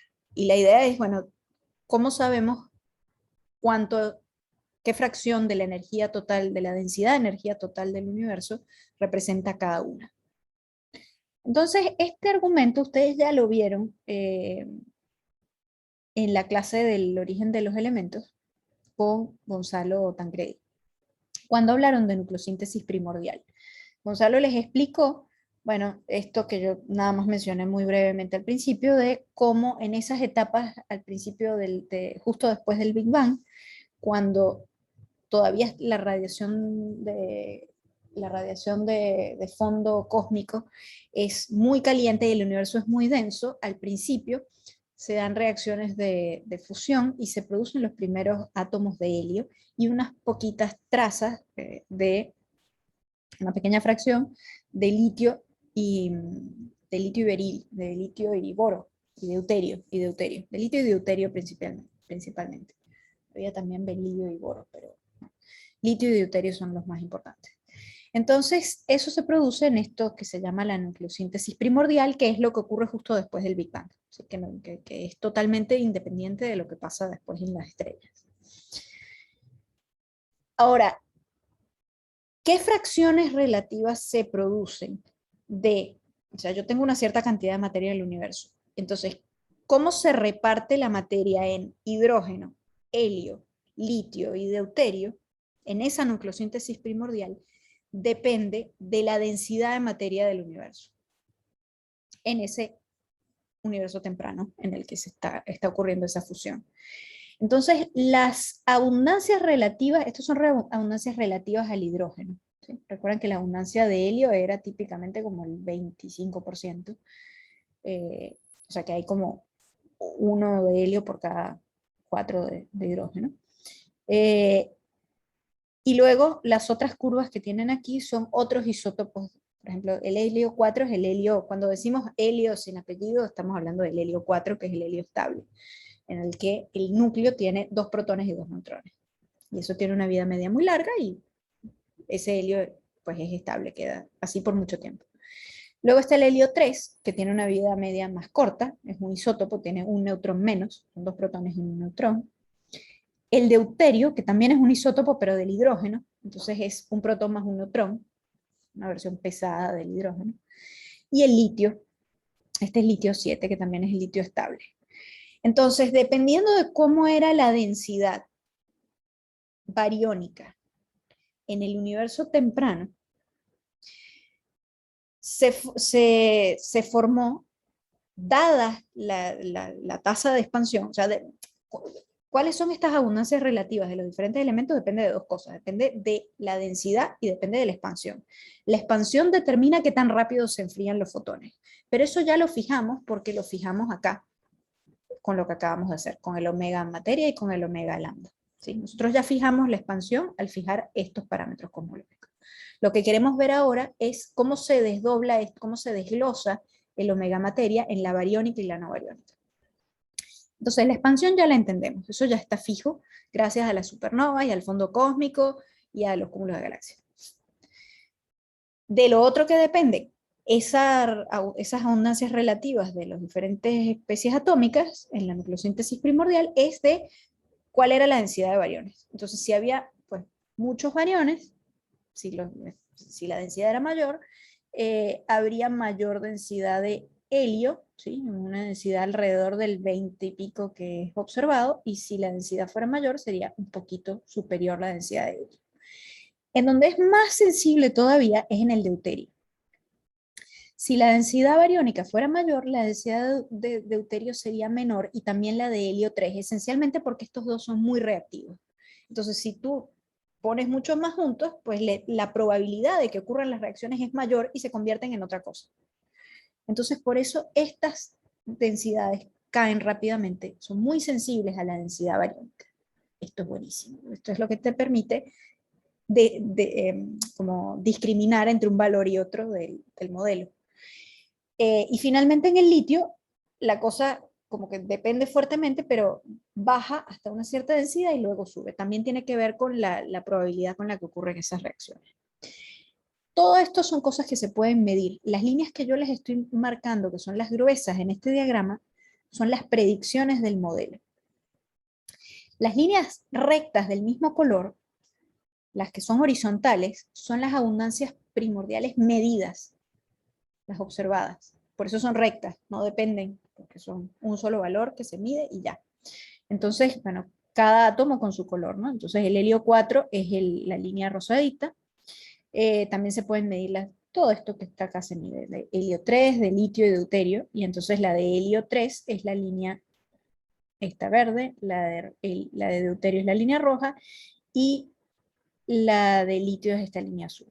Acá no sé, no me acuerdo por qué había dos colores, creo que tenía que ver con la forma en la que se corrigen las abundancias de litio por los procesos que ocurren naturalmente en los interiores estelares y que afectan las abundancias observadas de litio. Pero tomen que lo que se grafica aquí son las abundancias primordiales inferidas a partir de la observación. ¿En qué me tengo que fijar yo en este gráfico? Lo que me tengo que fijar, o lo que tengo que buscar, es dónde coinciden, dónde se cruza el modelo, que es la línea oscura, con la observación, que es la línea clara. Entonces, en el helio 4 se cruzan en toda esta parte. Así que es donde coinciden las dos líneas. Así que el helio dice, bueno, entre este valor y este valor de la densidad bariónica, vale, funciona. Yo puedo reproducir la observación. En todos los demás es mucho mejor, porque solo coinciden en un punto o en una franjita si toman en cuenta los errores. Entonces, donde se cruza la línea del deuterio, a ver si puedo producir esto, Aquí se cruza la línea de la observación del deuterio con la línea del modelo.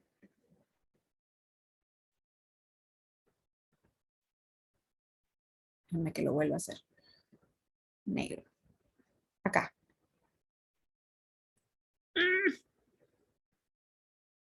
Aquí se cruza la observación con el modelo.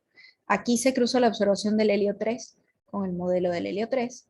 Y aquí se cruza el modelo del litio con la observación del litio. Un poquito más para acá. Entonces, ¿cuál es el valor de la densidad bariónica? Pues el valor que me reproduzca todas las observaciones a la vez, que es justamente la línea gris. La línea tiene un ancho porque da cuenta de un poco las incertidumbres. Pero fíjense que la incertidumbre es pequeña.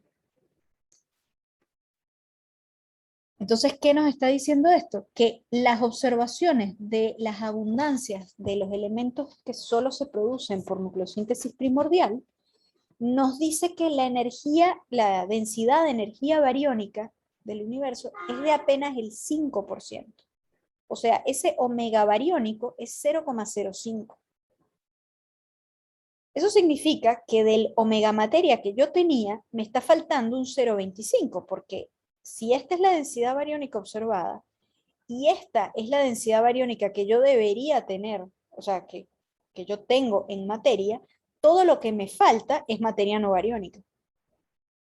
No puede ser materia bariónica porque si la densidad de materia gravitante fuera la misma que la densidad de materia bariónica, las abundancias observadas de todos estos elementos serían totalmente diferentes. Habría muchísimo más litio, muchísimo menos helio 3, no habría prácticamente deuterio, y bueno, que el helio 4 daría casi lo mismo.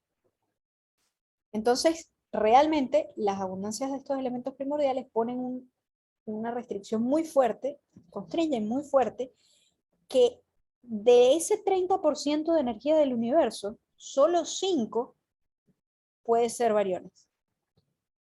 Entonces, eso que nos habíamos preguntado, que es lo más razonable preguntarse en el mundo, bueno, pero capaz que la materia oscura es algo que conocemos, pero es muy difícil de detectar, esto nos dice, no, es otro bicho, o sea, es otro tipo de cosa, no puede estar compuesto por átomos normales, por bariones normales, por la tabla periódica normal, porque no puede ser tan alto. Si fuera tan alto, estas abundancias no serían lo que se observa que son.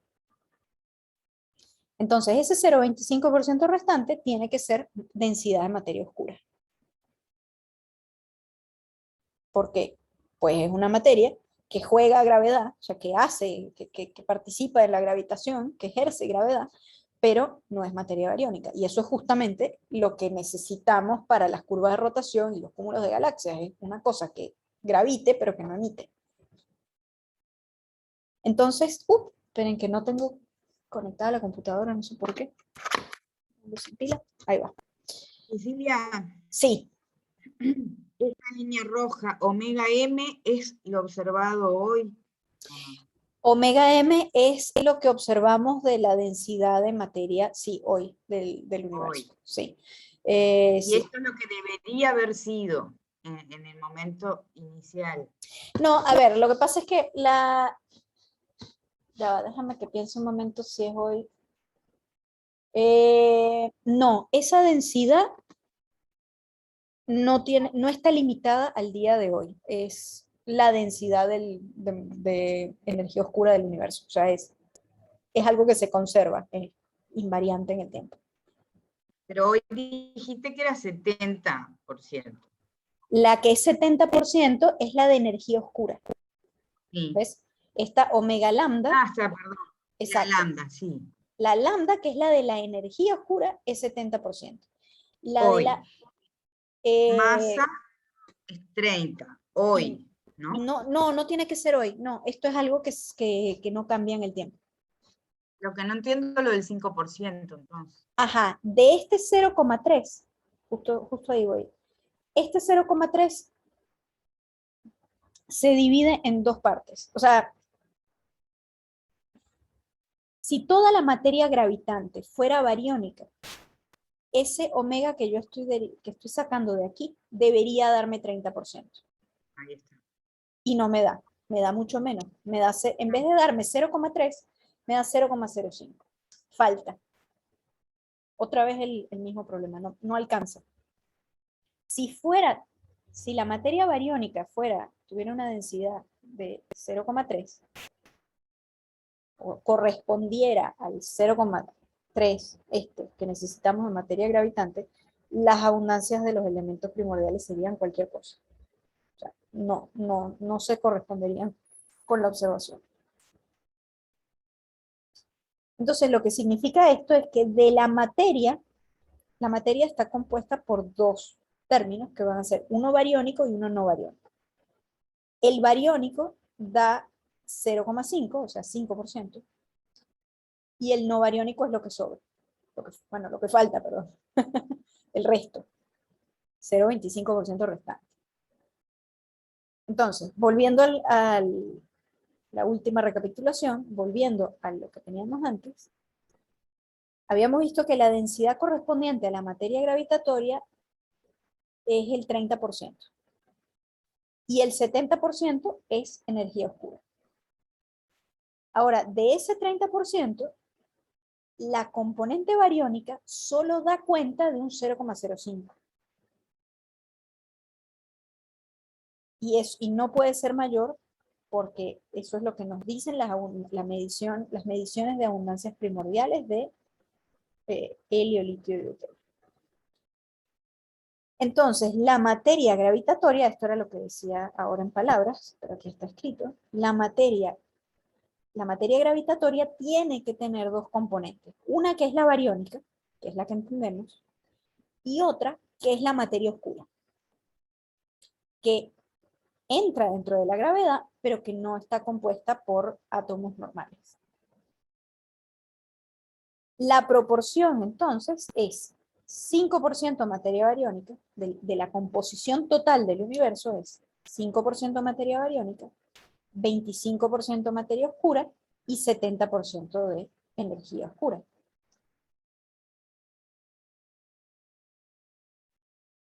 Entonces, esto además nos está diciendo, que era lo que yo les adelantaba en la clase pasada, que la materia oscura no puede ser materia bariónica.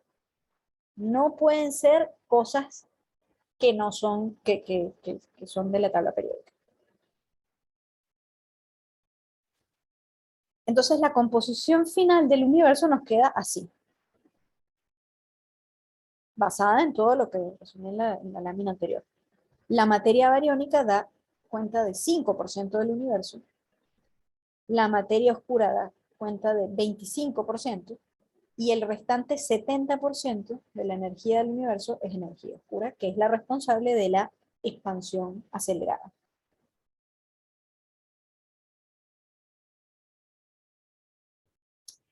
Eso significa que 95%, o sea, 70 más 25%, en realidad no sabemos qué es. Son dos términos en las ecuaciones que nos permiten reproducir cosas que observamos, pero que no estamos pudiendo asociar a una interacción fundamental. Es decir, no sabemos cuál es su naturaleza.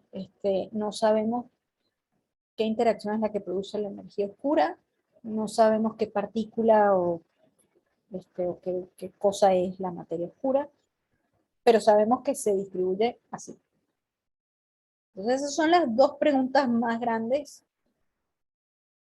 son dos de las preguntas más grandes abiertas de la física y de la astronomía hoy en día. Y esto involucra a la física de partículas y a la física teórica, que están tratando de entender qué son estas cosas y de hacer modelos que tengan predicciones que se puedan contrastar con la observación.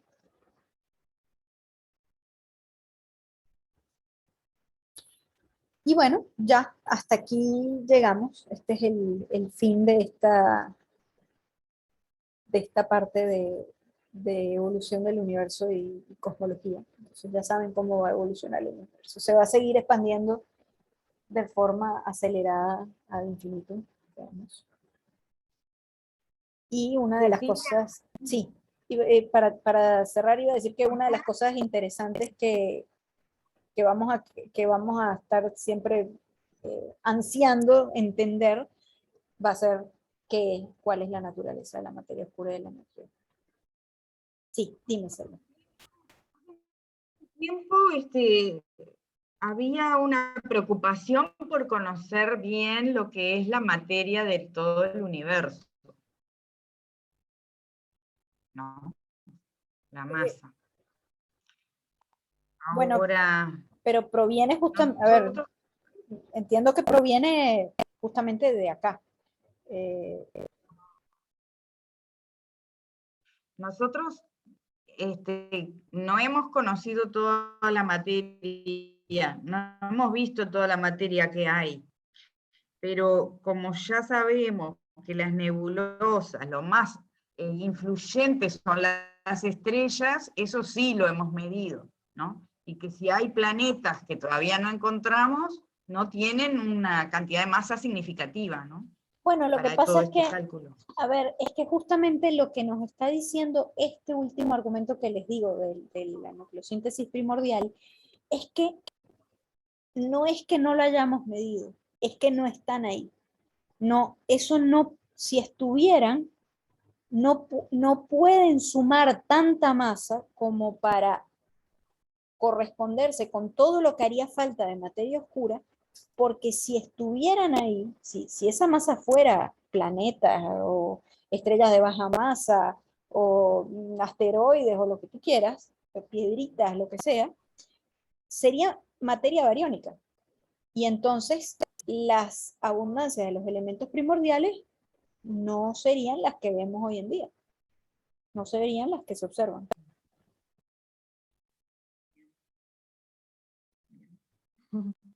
Entonces, no, esto es fundamental, o sea, este último argumento de la nucleosíntesis primordial es crucial porque justamente lo que nos dice es que la materia oscura no puede ser nada conocido que está por debajo del límite de detección. No puede ser eso. Tiene que ser otra cosa que juega gravitación, o sea, que ejerce gravitación universal, pero pero que no son los átomos normales. Les pongo un ejemplo de uno de los candidatos, el único que para mí es potable, o sea, potable en el sentido de que es el único que entiendo, porque los demás no sé qué son términos en ecuaciones, que es el neutrino, un cierto tipo de neutrino, que sería uno de los candidatos de materia oscura. Ahorita se me fue el nombre, porque los neutrinos normales del modelo estándar tienen los nombres de las partículas, neutrino tau, neutrino electrónico y neutrino muon. Pero hay otro que ahorita se me fue, lo estaba leyendo hace una semana. Bueno, un tipo de neutrino que no está en el modelo estándar. El neutrino tiene masa, así que es muy chiquito, pero tiene masa. Eso se midió hace poco, ahora en el 2002 se confirmó. Así que, como tiene masa, pues entra dentro de esta cuenta de omega materia, pero no entra dentro de los bariones porque esencialmente los neutrinos no forman parte de los átomos. Entonces, el neutrino podría ser un tipo de materia oscura, pero como no le gusta aglomerarse, porque el neutrino prácticamente no interactúa con nada, es muy difícil que interactúe con algo, tiene una sección eficaz, una probabilidad de interacción que es muy baja, no se aglomera y entonces es como mejor para explicar un tipo de materia oscura que se llama materia oscura tibia, pero que podría explicar las propiedades del universo a gran escala, la estructura a gran escala y demás. Eso podría funcionar. A ver. ¿Puede ser el neutrino estéril? Creo que lo había Gracias, leído. ese era el neutrino estéril. Sí, gracias. Se me había ido el nombre por completo. Parecía O que lo sea, había leído por ahí, sí. sí, sí, sí. Eso, bueno, hay como distintas variaciones sobre el neutrino que podrían, que lo vuelven candidato a la materia oscura. Entonces, eso es una cosa que no es tan rara y que podría ser. Mm. pero bueno, esto ya entra en el terreno de la física de partículas.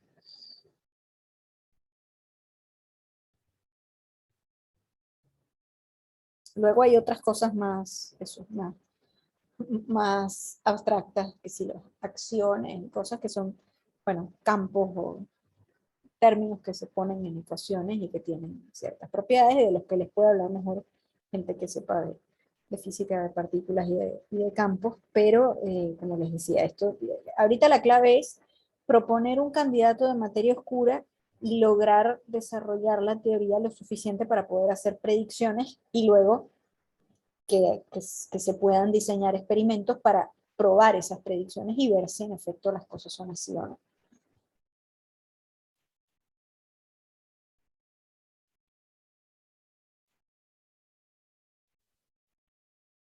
¿Y la próxima clase qué es lo que hay? La próxima clase, a ver, permítanme que busque el cronograma, ya les digo, me parece que les toca con Julio Fernández. La vida en el universo, creo que decían en la clase, sí. Creo que es la clase de astrobiología, sí, exacto. A ver. Ah, pero no, esto se puede. Sí, Entonces sería, vida en el universo. Sí, vida en el universo. sería Exacto. la próxima clase y otra más. Serían dos más. Exactamente. Quedan 2 clases teóricas más, que son la de Julio Fernández este viernes, de vida en el universo, y la de riesgos de extinción y catástrofes naturales de Gonzalo Tancredi dentro de una semana, el lunes próximo. Con eso se terminan ya las clases de teoría. Y luego tendríamos una clase más de consulta el viernes 19, que es, bueno, eso de consultas para el parcial. Genial. Exactamente. Y me parece que ya fijamos la fecha del parcial el lunes 22. Sí. Bien, con el mismo mecanismo que habíamos hecho, con el que hicimos el primer parcial.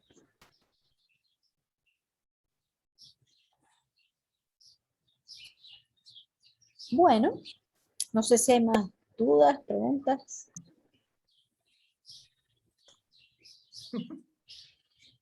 Los dejo ahí mascando sobre la energía oscura y la materia oscura. Vamos a tener bastante para repasar. Sí. Estas cosas son muy, muy impresionantes. No sé, a veces a uno tal vez no, como que no le da la sensación, cuando uno lee las cosas históricas, le da la sensación tal vez de que, o sea, a principios del siglo XX se descubría todo y se entendía todo y qué maravilla. Pero como que uno siente, ay, pero ahorita no es tan así. No, mentira, claro que sí, todo esto lo vi pasar yo mientras estudiaba el doctorado y estaba recién graduada. La curvatura del universo, el omega materia, el omega lambda, el curso de cosmología, yo hice el curso de cosmología observacional en el 2006 y todo era abierto. Entonces puede ser que, y si es con curvatura cero, entonces las opciones son esta y la otra. Y si es con curvatura positiva, las opciones son esta. Y pero, y entonces, y no, y sí. Y todo eso ya hoy se entiende muchísimo mejor. Así que ya vieron, hay muchas más restricciones observacionales y ya ahora tenemos una idea mucho mejor. Ahora lo que hay es que entender qué diablos es la materia oscura y la energía oscura. Pero en estas últimas décadas fue impresionante el avance, ¿no? Más rápido. Impresionante, increíble, fue impresionante. Sí, sí. O sea, como les digo, hace 10 años, hace 15 años, todavía la cosa era si había o no energía oscura y si se necesitaba o no la constante cosmológica. Ahorita no hay duda, absolutamente no hay duda. La necesitas y no sabemos qué es. Así que esperemos muchos más desarrollos muy interesantes en cosmología en las próximas décadas. Quedamos en que por ahora Ay, cero. no te escuché, Selva. ¿Quedamos en que qué es cero? El K es cero, ¿no? Sí, sí, la curvatura es cero. ¿Qué quiere decir que sea plano entonces? ¿Cómo lo vemos? ¿Cómo físicamente es? Significa, como les decía antes, que las distancias se miden como según el teorema de Pitágoras, pero a nivel global en el universo. O sea, es una versión muy simplificada. O sea, que la forma de medir distancias es una forma euclidia en la cual si tú quieres hallar un lado c cuadrado es a cuadrado más b cuadrado. Si la curvatura no fuera cero, ahí tendrías que meter, chao Orlando, tendrías que meter otros términos que dependen de los ángulos del triángulo. Esa sería una manera de ver.